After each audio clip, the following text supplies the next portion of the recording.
Selamat pagi anak-anak. Bertemu kembali pada mata pelajaran farmakologi.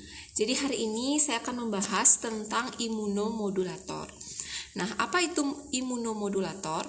Jadi imunomodulator ini disebut juga dengan biological response modifier yang merupakan zat-zat yang mempengaruhi reaksi biologis tubuh terhadap zat-zat asing.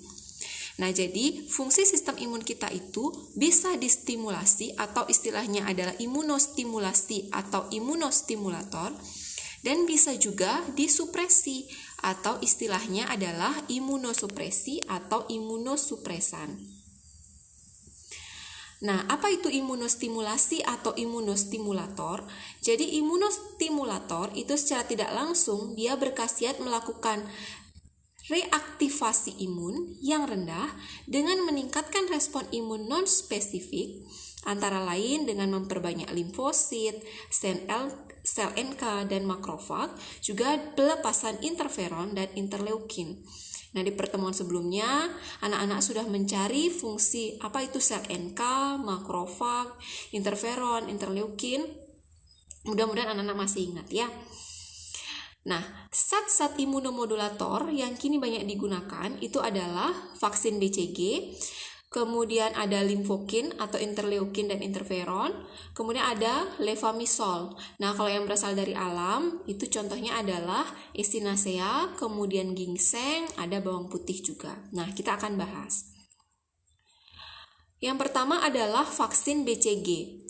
Vaksin BCG atau Bacillus calmette-guerin ini dibuat dari basil TBC yang tidak virulen. Vaksin ini berkhasiat imunostimulator terhadap TBC, lepra, serta sebagai antitumor juga. Nah, vaksin BCG ini memberikan perlindungan 10-15 tahun. Ya, jadi biasanya pada anak-anak itu atau bayi ini biasanya diberikan vaksin BCG. Kemudian kalau levamisol ini merupakan obat cacing. Dia berkhasiat menstimulasi sistem imun seluler, mensupresi sistem imun tergantung dari dosisnya, meningkatkan dan memperbanyak migrasi limfosit T, serta memperkuat fagositosis. Jadi levamisol ini berguna pada terapi kanker dengan sitostatika dan prednison. Kemudian berikutnya ada tinctur echinacea. Nah, tinctur echinacea ini dibuat dari semua bagian tanaman segar, yaitu tanamannya namanya Echinacea purpurea. Dia berasal dari Amerika Utara. Nah, sediaan ini berkhasiat untuk memperkuat fagositosis dengan meningkatkan aktivitas makrofag dan limfosit T dan memperlancar kemotaksis. Nah, ekstraksinya itu biasanya banyak digunakan pada terapi-terapi pelengkap untuk obat flu. Nah, ini gambar tanamannya ya. Ini Echinacea purpurea, di mana zat yang terkandung di dalamnya itu adalah minyak atsiri, alkilamida, asam amino, kemudian vitamin C, fitosterol, dan polisakarida. Nah, biasanya untuk penggunaan sediaan ini tidak baik digunakan secara kontinu ya, tapi harus diselingi 2-3 bulan dan diiringi dengan istirahat 1-2 bulan. Jadi kita nggak bisa terus-menerus menggunakan obat ini. Jadi perlu jeda dulu 1-2 bulan. Kemudian baru diselingi 2-3 bulan. Kemudian berikutnya adalah ubiquinone atau Q10. Jadi benzoquinone ini merupakan suplemen makanan yang banyak digunakan dalam terapi komplementer. Jadi biasanya dia digunakan untuk terapi-terapi pelengkap. Zat-zat ini banyak terdapat pada organisme aerob seperti bakteri, tanaman, hewan juga ada. Kemudian khasiat utamanya itu adalah sebagai fosforilisasi oksidatif, yaitu untuk pembakaran glukosa, lemak, dan protein. Kemudian kalau ini tanaman mungkin sudah sering anak-anak lihat ya. Jadi ginseng.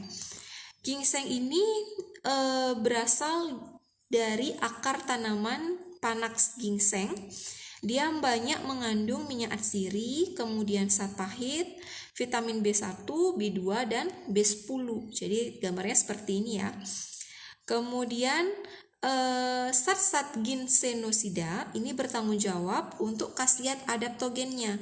Jadi dia berkhasiat sebagai anti stres, anti letih, dan peningkatan sistem daya tahan tubuh.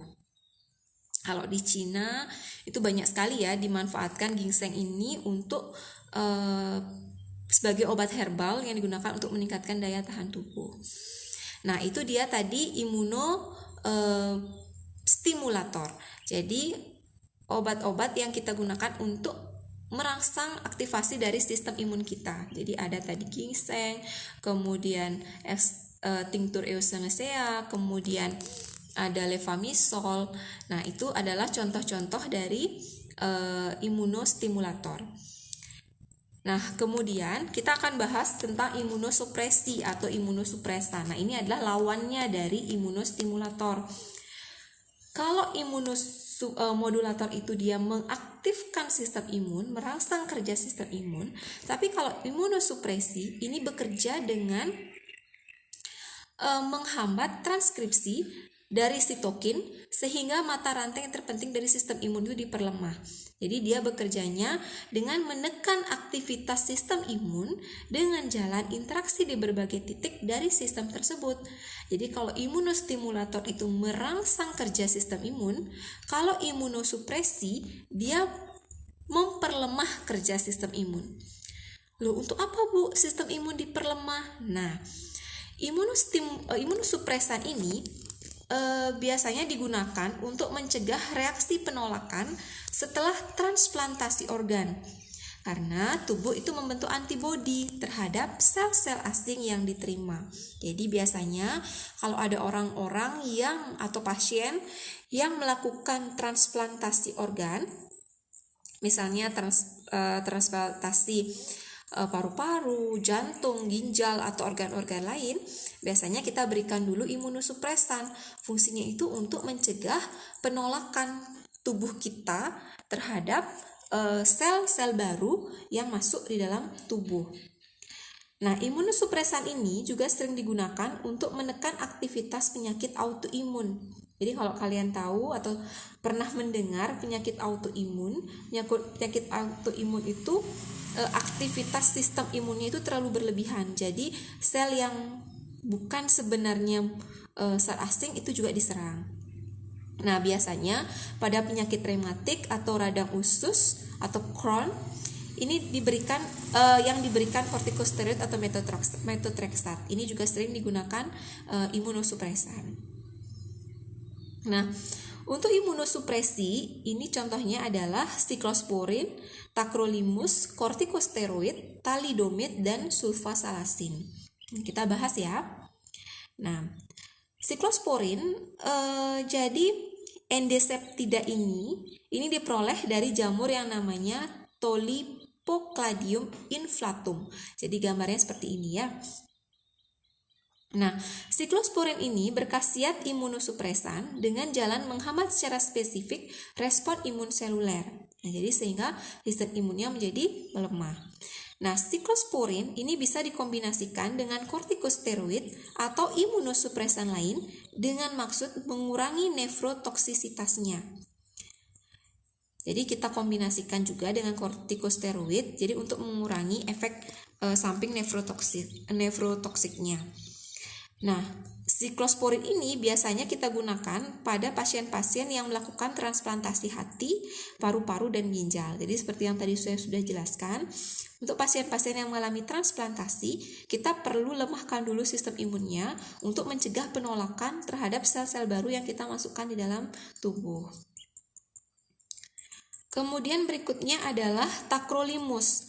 Nah, tacrolimus ini merupakan senyawa makrolida. Dia diekstraksi dari jamur yang namanya Streptomyces cubensis. Jadi seperti ini ya. Nah, khasiat dan mekanismenya itu sama seperti siklosporin. Jadi biasanya digunakan pada transplantasi ginjal, kemudian transplantasi paru. Jadi pada pasien-pasien yang melakukan transplantasi organ. Nah, tacrolimus ini biasanya digunakan bersama kortikosteroid, tapi biasanya menimbulkan efek samping berupa toksisitas bagi ginjal dan saraf. Kemudian berikutnya kortikosteroid. Nah, mungkin anak-anak sudah sering dengar ya apa itu kortikosteroid. Jadi kortikosteroid ini adalah hormon anak ginjal yang memiliki khasiat sebagai anti radang, anti alergi, dan imunosupresan. Nah, obat-obat kortikosteroid ini dapat mengurangi migrasi sel dan aktivitas makrofag atau monosit. Nah, kortikosteroid ini banyak digunakan sebagai obat tambahan pada penyakit autoimun seperti rematik, kemudian lupus, dan multiple sclerosis.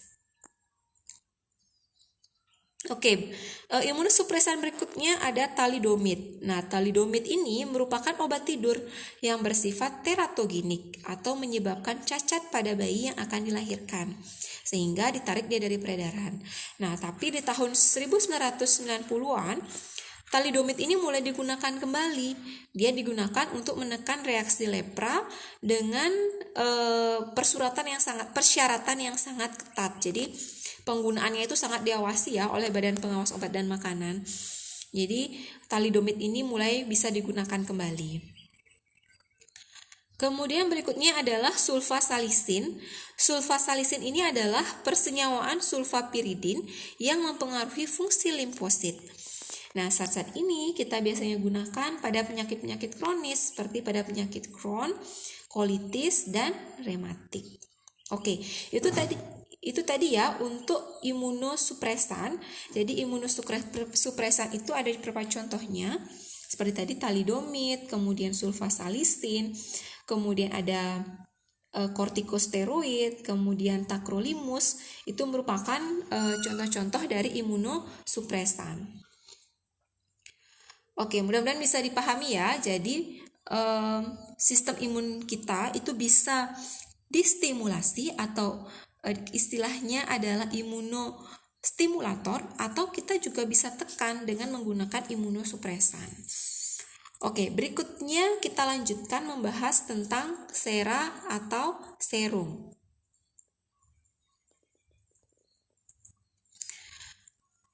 Sera atau serum adalah bagian dari plasma yang di dalamnya terlarut berbagai jenis protein. Di antaranya adalah gamma globulin yang berupa zat antibodi dan berfungsi untuk membuat seseorang kebal dari gangguan penyakit. Nah, gamma globulin ini telah digunakan untuk memberikan kekebalan terhadap berbagai penyakit seperti cacar air, campak, hepatitis B, dan polio. Jadi kalau kalian lihat untuk serum ini, dia cara membuatnya adalah dengan memasukkan vaksin ke dalam tubuh sebuah hewan. Hewan-hewannya seperti sapi, kuda, kambing, sehingga kekebalan tubuhnya itu bisa memberikan respon terhadap vaksin tersebut. Nah, setelah diuji dan hasilnya menunjukkan bahwa hewan tersebut telah kebal terhadap vaksin yang dimasukkan, maka akan dilakukan pengambilan darah melalui vena leher.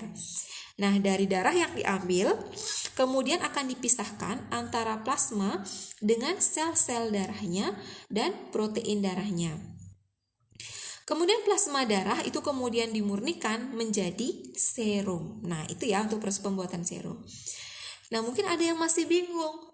Kira-kira bedanya apa ya, Bu, antara vaksin sama serum? Nah, perbedaannya, kalau dari fungsi utamanya, vaksin itu untuk mencegah suatu penyakit. Sedangkan kalau sera atau serum itu dia untuk mengobati suatu penyakit. Jadi pasiennya kena dulu, kita bisa gunakan untuk mengobati. Misalnya serum anti ular. Serum bisa ular ya. Misalnya ada pasien yang kena gigitan ular, kita bisa kasih serum anti bisa ular. Kemudian kekebalannya untuk vaksin itu long term, jadi jangka panjang. Kalau sera itu short term atau jangka pendek.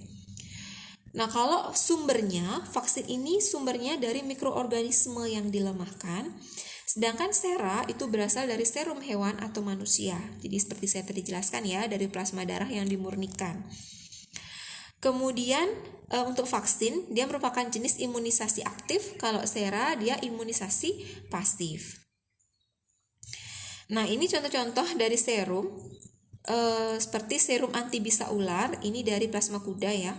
Kemudian serum anti tetanus juga dari plasma kuda, dan serum anti difteri juga dari plasma kuda. Nah, kita akan bahas satu-satu. Ini serum anti bisa ular. Jadi serum anti bisa ular polivalen ini adalah antisera murni yang dibuat dari plasma kuda dan memberikan kekebalan terhadap bisa ular yang bersifat neurotoksik. Jadi seperti ular kobra, kemudian ular belang, dan ular-ular yang bersifat hemotoksik seperti ular tanah yang banyak ditemukan di Indonesia. Kemudian di dalamnya dia mengandung fenol sebagai pengawet. Nah, jadi kalau orang-orang yang kena gigitan ular itu sudah ada serum anti bisa ularnya.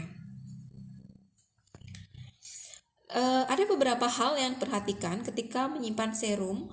Jadi serum anti bisa ular ini harus disimpan pada suhu 2-8 derajat Celcius ya.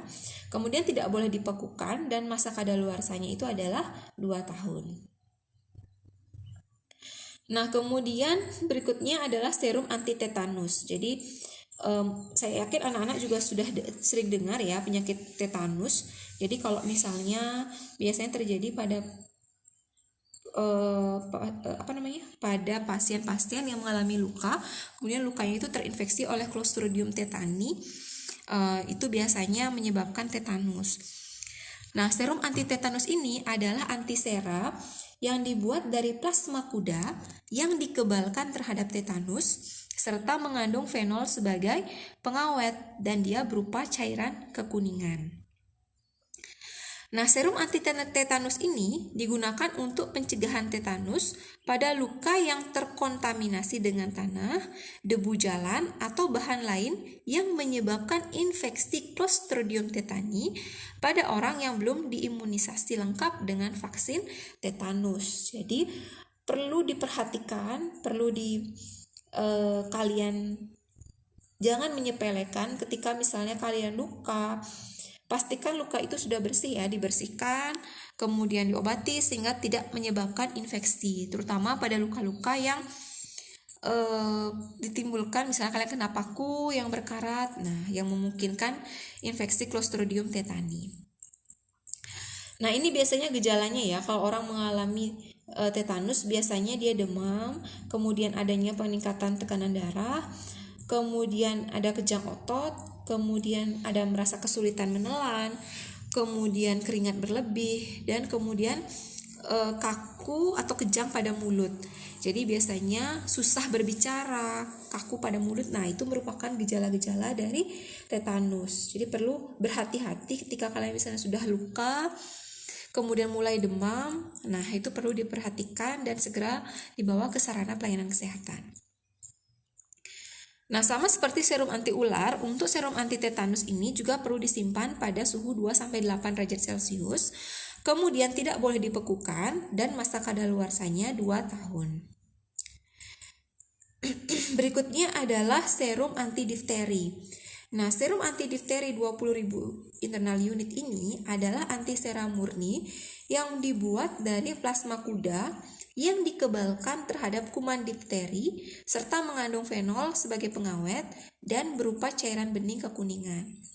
Nah, pada pemberian parenteral ini dimasukkan zat-zat anti difteri yang mampu menetralisasi toksin difteri yang beredar dalam darah penderita. Nah, ini ya. Jadi yang namanya difteri biasanya adanya infeksi bakteri serius yang mempengaruhi selaput lendir tenggorokan dan hidung yang disebabkan oleh bakteri Corynebacterium diphtheriae. Nah, difteri ini dia tergolong penyakit yang menular dan bisa mengancam nyawa. Nah, jadi biasanya anak-anak itu sudah divaksin difteri. Nah, ini contoh sediaannya ya. Jadi kalau serum anti tetanus itu ada Biosat 1,5. Kemudian untuk serum anti bisa ular itu ada Biostef mereknya. Kemudian untuk serum anti difteri atau mereknya Biodas. Jadi ini contoh spesialitnya. Baik, demikian yang dapat saya sampaikan tentang imunomodulator. Jadi dan serum ya. Jadi mudah-mudahan bisa dipahami untuk berikutnya, silakan anak-anak mengikuti post-test melalui link yang sudah saya bagikan. Sekian, selamat pagi.